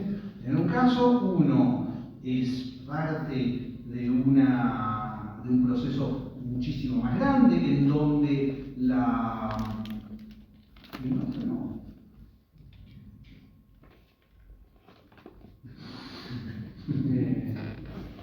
Digo, podría estar hablando con la noche de eso, pero me parece que con esto se dan cuenta. Tomar todas las decisiones, pensar cada una de las cosas, pensar los cortes. Yo las películas que dirigen otros, digo, las voy a ver, me gustan, no sé qué, pero es diferente. Supongo que a un guionista que no dirige le pasa otra cosa. ¿Entendés? Pero bueno, pero si uno dirige, si uno tiene la experiencia de inventar una película en su totalidad de principio a fin, bueno, de hecho, mira, había un momento de otra película que yo hice muy larga que se llama La Flor, y había un momento en el cual había una escena documental que era una escena de acrobacia aérea, ¿no? Entonces yo ahí me acuerdo que pensaba y decía, bueno, no, yo en este caso no soy el autor. O sea, es más autor el acróbata. Entonces me resultaba muy interesante lo que pasaba, porque yo fui a un campo de un aeroclub en San Antonio, no, en Pergamino, y filmé, no sé qué, y el tipo que estaba ahí arriesgando la vida, no sabe que está en una película que se llama La Flor, no tiene la más remota idea, no sé quién es. Fui, filmé a un tipo haciendo piruetas aéreas y lo puso en la película, y cuando debe tener idea de que está en La Flor, no sé quién es, no sabe quién soy yo, es una cosa muy misteriosa. Bueno, ahí sí hay una colaboración extraña, pero de todas maneras, ahí soy yo. Bueno, es muy diferente cuando la película es más parecida a una empresa. Si bien el director tiene, así como yo digo, yo tomé el 5% de las decisiones, el director toma, digamos, el 70% de las decisiones. Bueno, es diferente. Perdón, en una película que ustedes en 100%. También, no, pero me refiero a que ahí quizás todavía no. Ahí escribí, sí, claro, al principio a fin, sí. Ahí sí. No, empecé a escribir, igual me gustaría volver a escribir, porque es mucho más cansador, es mucho más difícil. Escribir, no es que escribir es buenísimo. Uno escribe, después filma eso y se va a su casa. Cuando no escribís, no te vas nunca a tu casa. Tu casa no existe. Entonces estás ahí y decís, bueno, no sé qué, ahora, no tengo, y me voy a ir de acá y me voy a seguir pensando, es mucho más difícil. Pero bueno, tiene su ventaja también, el caballero del lado. En este El hombre del lado es medio ineludible la voz de no, el uso de la voz de no. A veces no, a veces no. Sí es posible que uno haya, digamos, que la costumbre de trabajar así, que no es muy frecuente, digamos, no es muy frecuente que alguien filme y después edite y después escriba, sí me puede haber venido esa costumbre por el uso de la voz en off, por saber que hasta último momento estoy escribiendo voces en off en digamos, Historias Extraordinarias, por ejemplo, Las voces en off yo las inventaba, mira, en algunos casos, yo tenía la cámara ahí y la escena, y yo la inventaba mientras la decía, ¿entendés? Todavía me queda esa costumbre, porque de pronto las escribía y si sentía en el momento que sonaba mal, la cambiaba inventándola. Por eso también en el libro no están las voces verdaderas, porque de pronto, por ejemplo, yo escribo una voz para un plano que dura tanto, leída, pero de pronto el plano, por cuestiones que pasan dentro del plano, termina durando 3 veces más. Bueno, entonces la voz tiene que cambiar para ocupar todo lo que el plano dice, o al revés, que generalmente no pasaba, que la voz durara menos el plano, pero podía ser. Entonces, si el plano quedaba más largo y la voz tenía que ocupar toda la duración del plano, yo tenía que inventar. Y entonces de pronto ponía en el plano y digo, bueno, pues sí, no sé qué, y se terminaba y iba inventando las cosas, no sé qué. En La Flor hay un plano larguísimo que a la gente le encanta con las estrellas, que el tipo ve las estrellas, y era que era un plano larguísimo, yo en un momento no podía parar, tenía que decir, bueno, y yo dije, ¿cómo si empecé a inventar, a agarrar constelaciones que me sabía de Google?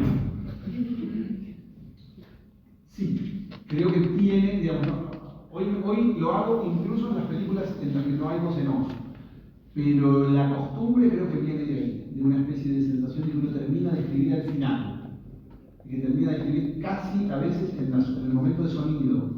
Creo que viene de ahí la costumbre. ¿Está bien? Se van multiplicando las preguntas. Empecemos por atrás. Sí, dígame. Bueno, no sé si está bien esto, pero Una pregunta siempre está bien. me pregunto esto, ¿qué pasa? Yo no filmo, yo solo escribo poesía, Bien. pero me encantaron las películas que escribí y me hicieron, me conectó mucho con la risa y con el amor por las historias, no sé cómo. ¿Qué películas? Las que vi, tres bueno, algunas de las que vos participaste o guionando o actuando. Y me encantó, entonces bueno, yo, por ejemplo, me preguntaba esto, ¿qué pasa cuando los personajes que todavía no son personajes sino son voces o tenés algunos trazos? O sea, me pregunto, porque las historias los constituyen. A mí me encanta eso, pero ¿qué pasa si, por ejemplo, todavía no tenés un personaje y querés conocerlo y llegar a algo que está vivo, digamos? ¿Cómo haces vos a veces cuando sentís esto puede ser un personaje? Lo que pasa es que hay que pensar qué es un personaje, ¿no es cierto? Es decir, ahí hay para mí hay una serie de aproximaciones que son muy, muy mentirosas, que vienen de cierta escuela americana o de ciertas interpretaciones que no raras de las teorías de lecturas de un actor sobre Stanislavski, la idea de que un personaje es como una especie de idea platónica del personaje, ¿no? El personaje es una cosa y después se ve en el cine, en la película se ve una parte de ese personaje. Yo no creo en eso. Yo creo que un personaje es, por ejemplo, te voy a dar un ejemplo que para mí es muy claro. Muchas veces se dice en los guiones, que vos ves los guiones, dice, camina Carlos 30, dice la edad 30. Se encuentra con Jorge 32. ¿Y cómo saben que Jorge tiene 32? ¿Por qué saben eso? No tiene 32. O sea, si después lo hace Darín, como el Eternauta, ¿viste? Que ahora hace Darín del Eternauta bueno, un señor. Pero el personaje tiene la edad que indica la cara de quien lo interpreta. No tiene una edad en sí. ¿Entendés? Si un personaje no dice cómo se llama, o nadie sabe cómo se llama, no se llama de ninguna manera. Es decir, el personaje es una serie de señales externas. Es cómo se viste, es cómo habla el actor que lo interpreta, que no habla seguramente igual cuando... Es esa serie de elementos externos, es una vibración externa el personaje, es una apariencia, es básicamente una apariencia. Entonces, que esté vivo, es muy difícil decir, ¿qué quiere decir que está vivo? Bueno, es una resonancia de una serie de fenómenos que no son nunca ese personaje. Dicho esta idea de que el personaje es básicamente una serie de apariencias, es decir, una materia, una energía exterior,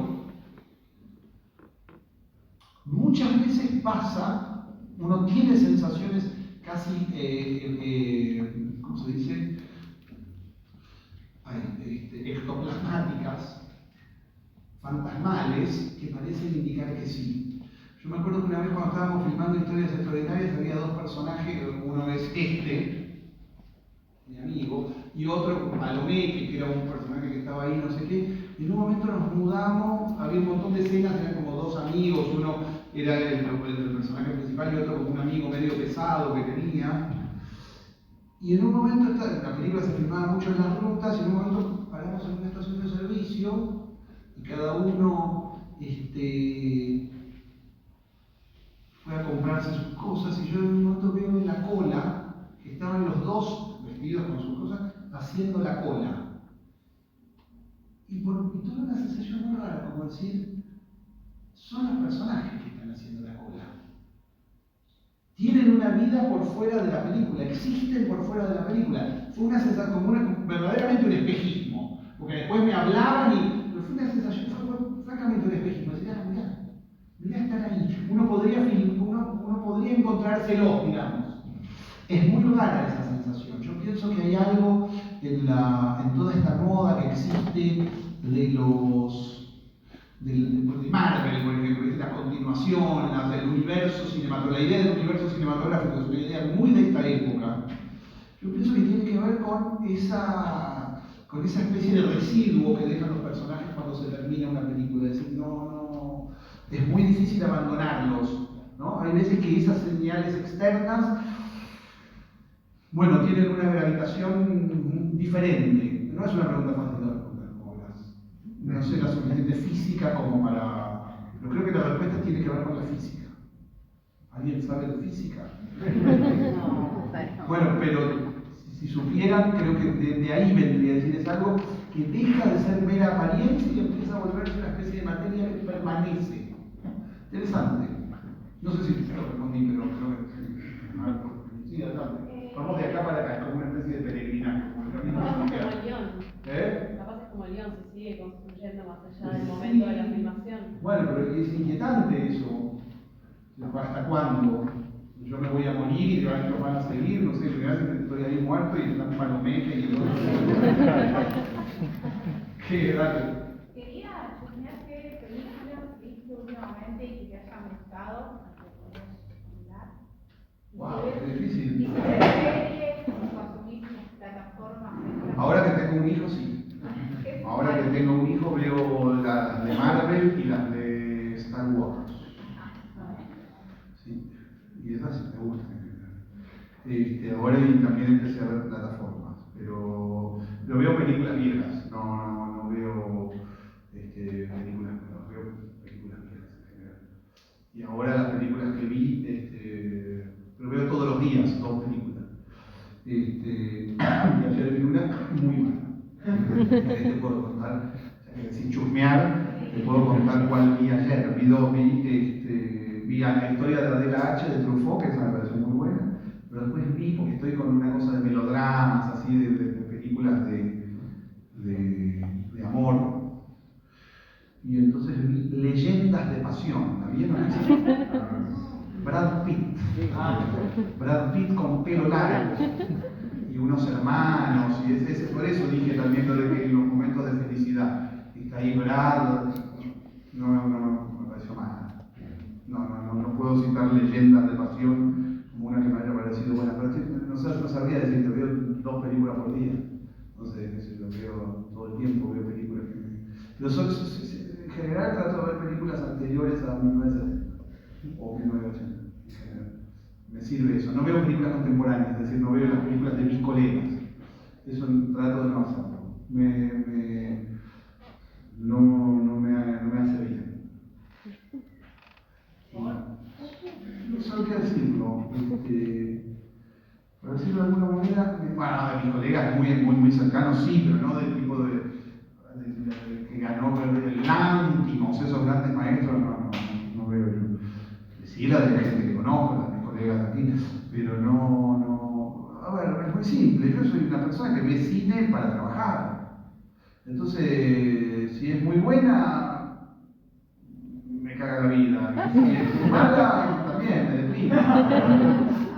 Entonces, para que no sé, no, qué sé yo, porque sí, porque ya tengo una relación con el cine que es absolutamente utilitaria. Hoy hablaba también con un amigo de algo parecido. Es un símbolo, es una señal de vejez. Porque uno es un poquito más viejo, ¿sí? Hoy hablaba con un amigo que me hablaba viste que bueno, a los que crecimos en la cultura rock, nos resultó muy importante siempre la idea de descubrir bandas, ¿no? De que alguien te viniera con una banda nueva y descubrirla y eso, una banda. Y yo descubrí hoy, bueno, pero che, está esta banda, no sé qué, y no quiero conocer nuevas bandas.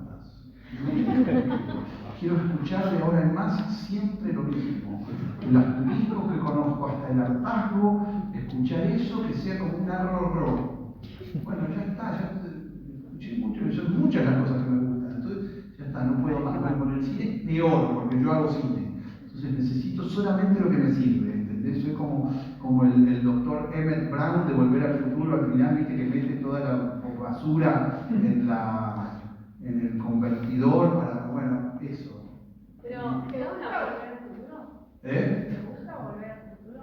¿La 2? ¿A alguien no le gusta? ¿Eh? No, que me pone contento. Pero a todo el mundo le gusta Volver al Futuro. La 2. La cosa es que empecé ahora a valorar, bueno, nuevamente otra señal de vejez, empecé a valorar la 1, más que la 2. También El Padrino 1, también La Guerra de las Galaxias 1. Contrariamente empecé a valorar Indiana Jones 2. La vida te somete a esos. Pero, discúlpame, porque a mí me interesa esta Te molestó lo de. No, me interesa este tema de la vejez. No veo la película de Yorgos Lanthimos. No, Yorgos tal vez, sí. No, porque está bueno aprovechar esto que está diciendo para hablar un poco de esta lógica del mercado. O sea, y en la cultura en general para mí se está volviendo como una cuestión de entretenimiento y como medio, bueno, estoy cansado, veo Netflix porque no me da la cabeza ver otra cosa. Y es como ir y comerte una hamburguesa McDonald's, ¿sí? Te saca el hambre un segundo, después te duele la panza. Sí, como algo malo. Ahora, ves una película en movie que por ahí decís, ay, capaz no estoy para pensar tanto, y de golpe te nutre. Digo, alimento que te nutre, que te hace pensar, que te mueve algo interno, que te ayuda a pensar otras maneras de ver el mundo, otras maneras de... Mira, es muy compleja mi pregunta es, ¿qué está pasando ahora? Porque a mí me da la misma sensación, yo escucho música vieja, veo películas viejas, pero no sé si es porque estoy negada a lo nuevo y hay evidentemente nuevas narrativas que yo no estoy viendo o no estoy alcanzando, o que sinceramente veo que hay como una cuestión totalmente, una lógica de mercado que se comió la cultura y encuentro este alimento artístico, cultural en otras épocas. Ya no lo veo ahora. Bueno,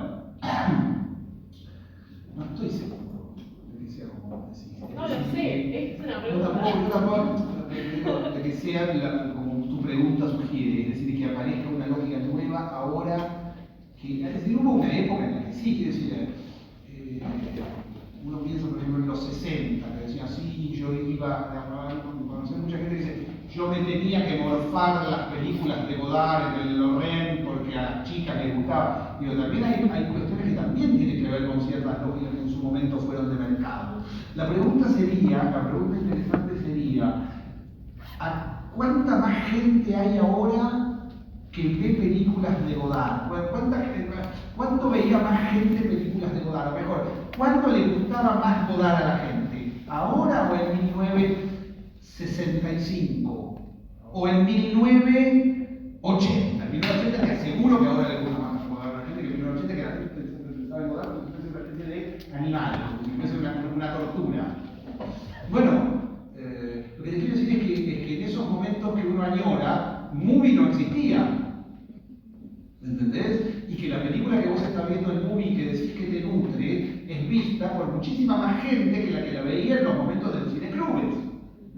Y probablemente la que iba a los cineclubes iba y digo, me da la impresión, no estoy seguro tampoco, pero uno también añora momentos de los cuales extrae como una especie de esencia excepcional, pero no siempre esa excepción Habría que ver, ¿entendés? Habría que ver. Sí, pero había una especie de... Hay cosas que cambiaron y que son peores. Sin No, duda. pero me refiero como tiene que ver con el nivel de compromiso, o digamos, de alguna manera con... Me acuerdo en un momento leí el existencialismo es un humanismo y me quedó esta idea de la responsabilidad en el arte, y digo, como creadores de arte o lo que sea, como decir, ¿qué es lo que me importa? ¿De qué vamos a hablar? Porque en definitiva es un poco eso, ¿no? Los 400 golpes. Es una película que te queda para la vida, la puedes ver 1500 veces porque habla Bueno, de... eso se supone que es el cine. Te queda para la vida, como decís vos, se supone que eso es el cine. Y lo que, es decir, no siempre te queda para la vida, pero se está hecha para quedarte para la vida. Eso es lo que se supone que es la diferencia entre el cine y la televisión. Las series. Las series, la plataforma. Efectivamente, ahí parecería haber una divisoria de aguas muy clara. Es decir, que la voluntad de construir un objeto que pueda ser revisitado ya a través de la memoria, ya a través de la revisión, de volver a ver. Es decir, cosas que están hechas para volver a verlas. En línea general uno puede decir que es así. Es decir, de la misma manera que nadie vuelve a ver Ritmo de la Noche del 90, ¿no? Nadie dice, vuelvo a ver, o Gasoleros, cosas que ustedes no saben que no. Claro. Nadie pone un video de Gasoleros, no, nadie hace eso. Probablemente tampoco la gente vuelve a ver la serie. Bueno, no sé, hay algunos que sí, qué sé yo, eso, Six Feet, no sé cuándo, eso debe haber. Yo no sé si funcionan a partir de la manera en que uno vuelve a las películas casi como si fuera un paisaje conocido, ¿no? Es decir, la idea de alguien que sabe, que recuerda, bueno, esa especie de relación casi territorial que tiene uno con el cine, probablemente los nuevos objetos no hagan, porque digo, no solamente los 400 golpes es un objeto que está hecho para la memoria, también un detective suelto en Hollywood 2. ¿Entendés? Yo, que me considero no un ignorante en términos del cine, es decir, que como te digo, veo películas en general anteriores a 1970, me sé de memoria el nombre de los personajes de un detective suelto en Hollywood 2, que entre paréntesis recomiendo, es muy buena. Es decir, ¿por qué pasa eso? Porque es un objeto hecho precisamente para la memoria, mientras que la televisión es un objeto hecho para el olvido. Nadie ve Tiempo Nuevo, nadie ve, salvo que aparezca en una película, es decir, que sea retomado para constituir una cosa, nadie vuelve a ver El Ritmo de la Noche, nadie ve Telenoche, nadie vuelve a ver los capítulos viejos de Crown. Entonces, ahí hay una cuestión que es interesante, porque se piensa para eso. Y al mismo tiempo, ¿qué pasa con las primeras películas? ¿Qué pasa con las películas de los hermanos Lumière? Que ellos mismos intuían que eran simplemente formas en las cuales ellos mismos determinaban la fugacidad. Decían, esto no sirve para nada, esto es para deshacerse. ¿Qué pasa con eso? ¿Qué pasa cuando la materia desobedece eso que decimos? Digo, es muy complejo, me parece a mí. Es decir, ¿por qué de pronto vemos películas que son, hablaba Maxi de Borges en un momento, ¿no? Y entonces en un momento, claro, porque ¿sabes cuál es el peligro de lo que vos decís? Es el peligro de la calité, la idea del buen cine. Y ahí es donde uno se quiere cortar las venas. ¿No? Cuando es decir, bueno, porque si no, uno entra en un discurso del cine de calidad, del buen cine, y eso es lo peor, porque el cine abrió su camino precisamente desafiando esas condiciones de clase, la idea de una especie de cosa prestigiosa, ¿no? Cuando se estrenaron 400 golpes, la gente decía que es esta porquería con un pendejo desconocido, filmada con toda la cámara en mano en una silla de ruedas, decían eso, es decir, el cine está hecho a partir de una especie de desprecio de clase. Y cuando digo de clase no me refiero a clases sociales, sí a una especie de idea de un arte inferior, ¿no? Y la idea del gran espectáculo, de la idea de levantar, es decir, bueno, ahí también hay una pelea. Entonces, ¿cómo no caer también en esa especie como de esnovismo ineficaz. No es tan simple. No, pero vos dijiste antes algo interesante, que la tele es para olvidar y el cine es para recordar. Sí. Y para mí lo que es importante en cualquier acto creativo es, digamos, por lo menos a mí me interesaría, que trascienda y que tenga algo que decir, que pueda aportar y que trascienda, digamos, ¿Por qué quiere decir algo que después? Porque no es lo mismo que trascienda que tenga algo que decir. Si no te vuelves contenidista también. Si no es la idea del mensaje. Y ahí vos ibas a la... Volvés a los años 60, donde estaba la cosa del cine debate, la gente veía las películas de Antonioni y no entendía un carajo, solamente veía, y como no entendía un carajo, eran películas muy físicas, las películas de Antonioni, es decir, películas donde realmente uno las debía jugar a través de ideas de espacio, ideas de cosas así, pero la gente, como necesitaba la idea de tienen que decir algo, terminaba diciendo el vacío de las clases medias frente a la noia, boludeces.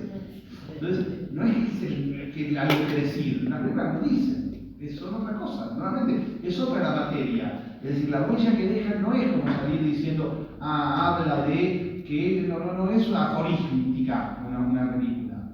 Entonces, nuevamente, es otra la cosa. Yo estoy de acuerdo que dejan algo, digamos, que cambia la vida, es aquello que construye la vida. Es una especie de arquitectura de la vida que funciona y que se incorpora a la experiencia real. Yo lo veo con mi hijo, que de pronto que le gusta mucho el cine, muy chico, pero le gusta mucho el cine, y la mitad de sus recuerdos son recuerdos cinematográficos, es decir, tiene una memoria que para él más fresquito le está hay como la naturaleza. Bueno, desde luego que eso es importante y para mí es absolutamente central. Para mí el cine es a lo que le dediqué toda mi vida, pero precisamente no estoy tan seguro de que las fórmulas que vos estás planteando sean necesariamente tan concluyentes, es decir, incluyen su propio peligro de cristalizarse en lo contrario de lo que te gusta. Pero no me refiero a una cuestión elitista de lo parece bueno. que hay Sí, no sé. No, sí, igual me interesa. no. Y también señalo que probablemente nos tenemos que ir. Hagan preguntas cuya respuesta sea corta. ¿Hay una? Bueno, Sí. ¿yo? Sí. Ah, ok. Nosotros también no tenemos que ser tan jóvenes. 21, no sé. Claro. Por favor, que sea una pregunta. Es corta, o sea, espero que es corta. Sí, no. Ok. ¿Necesitas conocer, o sea, bastante un personaje para justificar sus acciones? Buena pregunta. No. ¿Qué quiere decir justificar sus acciones? No sé, que algo específicamente que haga un protagonista, pero... No, el personaje hace las cosas. Solo hace. No, creo que no. Es decir, mira Chaplin. Un personaje con mayor claridad imaginativa y al mismo tiempo nunca sabes qué es lo que va a hacer. Toma decisiones que vos no entendés, o Buster Keaton, digo, los grandes personajes de película. Sistemáticamente están desafiando lo que vos haces. Bueno, uno tiene la impresión de que el propio Chaplin, que es el director de sus películas, no sabe lo que su personaje va a hacer antes de que lo haga. Me parece que la idea es nuevamente contribuir a la idea de que el personaje tiene que tener una justificación, una legitimación. El personaje es sus acciones y se constituye a pesar de sus acciones, porque si no, se cae en la idea contraria, que es que el personaje existe. Muchas veces, por ejemplo, hay algo, bueno, ya no hice una respuesta corta, pero muchas veces se hace por leer proyectos, y dice, Biblia de los personajes, ¿viste? La famosa Biblia. Bueno, entonces dice, tal nació en no sé qué, después lees las escenas, no hay nada de eso. Entonces uno dice, che, pero ¿por qué hace esto el personaje? No, porque no leíste la Biblia. Bueno, el espectador no va a leer la Biblia. El espectador ve movimiento, escena. Los personajes son sus acciones, no nada justifica eso. Nuevamente, es una materialidad exterior. Sigo hablando de todo, pero el problema de hacer preguntas es que sigo pensando, caballero. ¿Es el último? Bueno, el último y dos más. Hay un perro llorando. El tema es que cierro la biblioteca. No, bueno.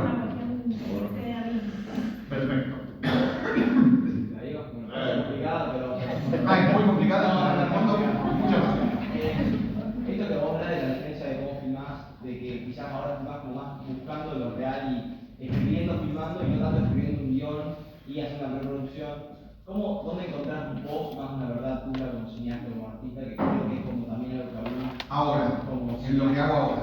Sí, no, en la diferencia, ¿en cuál encontrás vos más verdad? ¿En la que hago ahora? Brevemente.